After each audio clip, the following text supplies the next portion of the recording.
Assalamualaikum warahmatullahi wabarakatuh. Salam sejahtera untuk kita semua.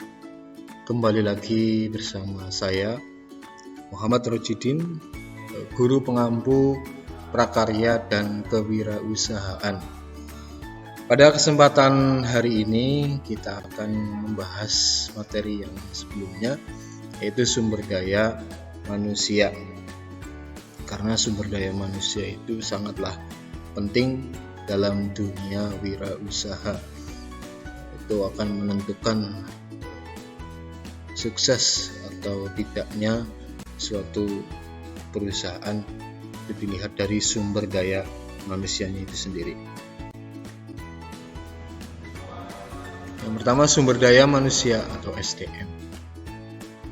Sumber daya yang diperlukan untuk menjalankan kegiatan usaha adalah sumber daya manusia, sumber daya alam, sumber daya modal, sumber daya manajerial, dan sumber daya teknologi.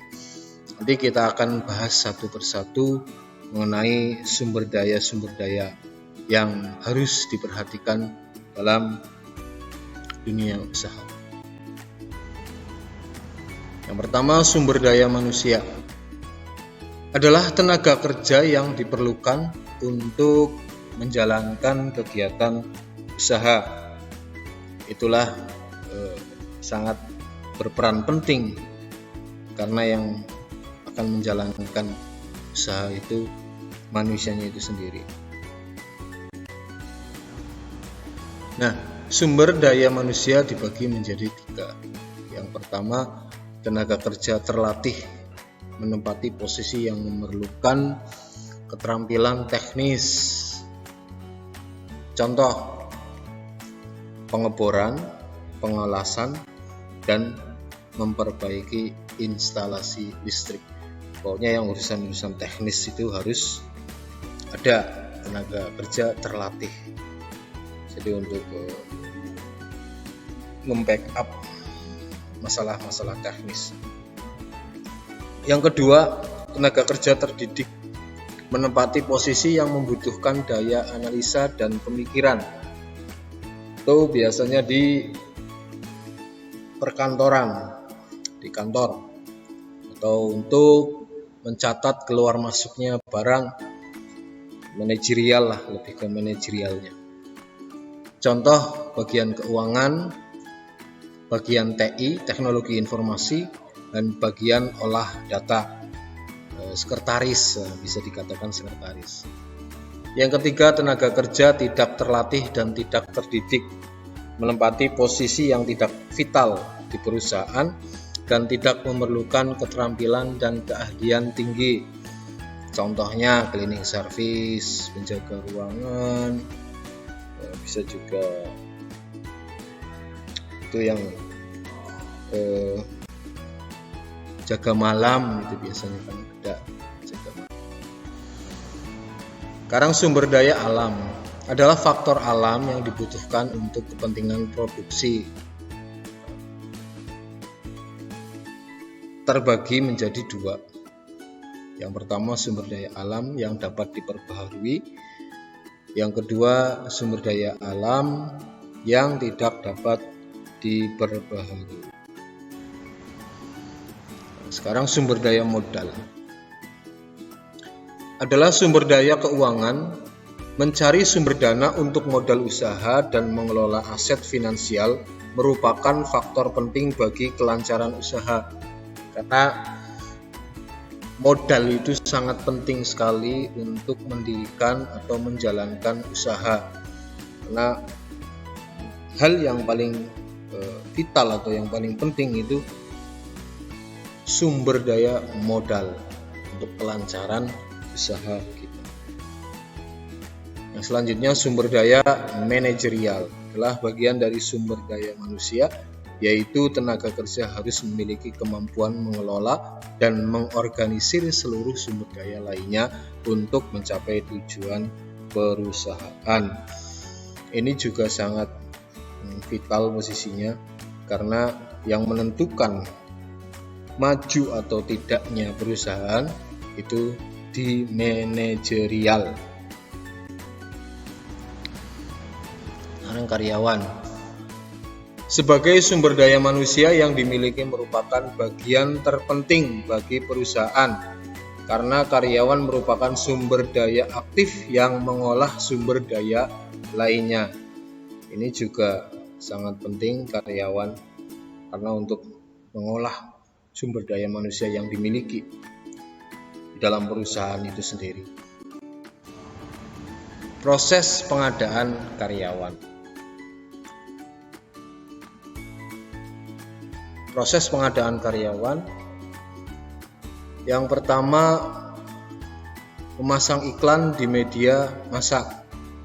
Biasanya perusahaan-perusahaan itu akan memasang iklan untuk perekrutan karyawan atau tenaga kerja. Itu di media massa, bisa di media sosial, bisa di televisi, bisa yang lain, elektronik. Yang kedua, bekerja sama dengan lembaga pendidikan. Apalagi kita itu SMK, banyak perusahaan-perusahaan yang sudah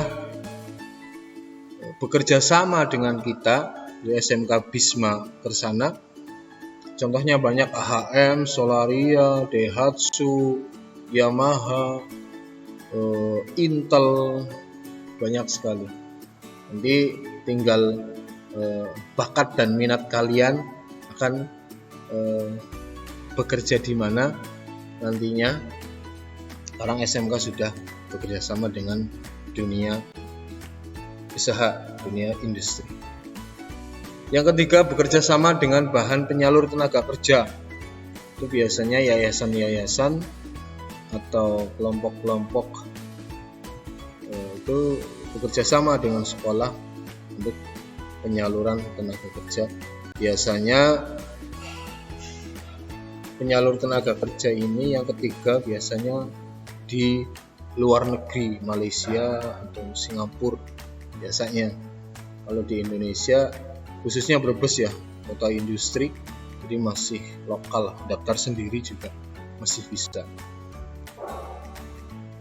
Yang keempat, menarik karyawan dari perusahaan lain. Kalau karyawannya bagus, istilahnya mempunyai prestasi yang tinggi, itu bisa ditarik.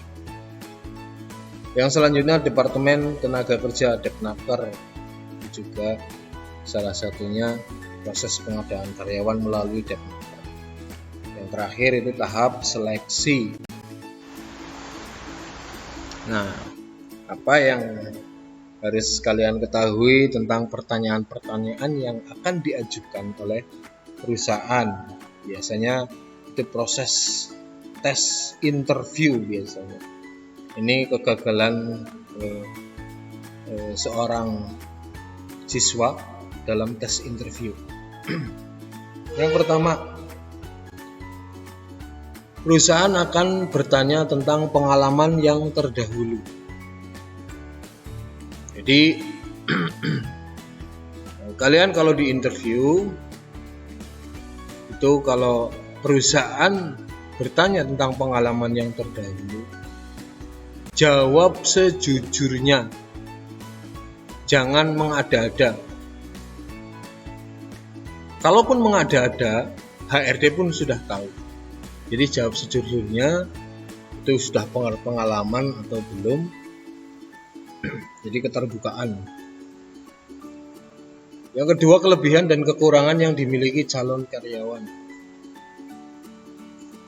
Itu pun harus dijawab. Kelemahannya apa, kelebihannya apa. Jadi itu nanti buat pertimbangan perusahaan. Yang ketiga, bukti keterampilan yang dimiliki, bisa disertakan sertifikat-sertifikat atau prestasi-prestasi yang dimiliki. Jadi itu juga untuk nilai plus untuk kalian. Yang keempat, referensi dari pihak ketiga. Biasanya ada yang mereferensikan kalau orangnya berprestasi baik, itu biasanya diutamakan. Yang kelima, tahap penempatan karyawan. Terima kasih. untuk pertemuan pada siang hari ini. Semoga bermanfaat. Tetap semangat dan sehat selalu. Semoga pandemi ini cepat berakhir sehingga kita bisa bertatap muka. Itu aja yang bisa saya sampaikan. Assalamualaikum warahmatullahi wabarakatuh.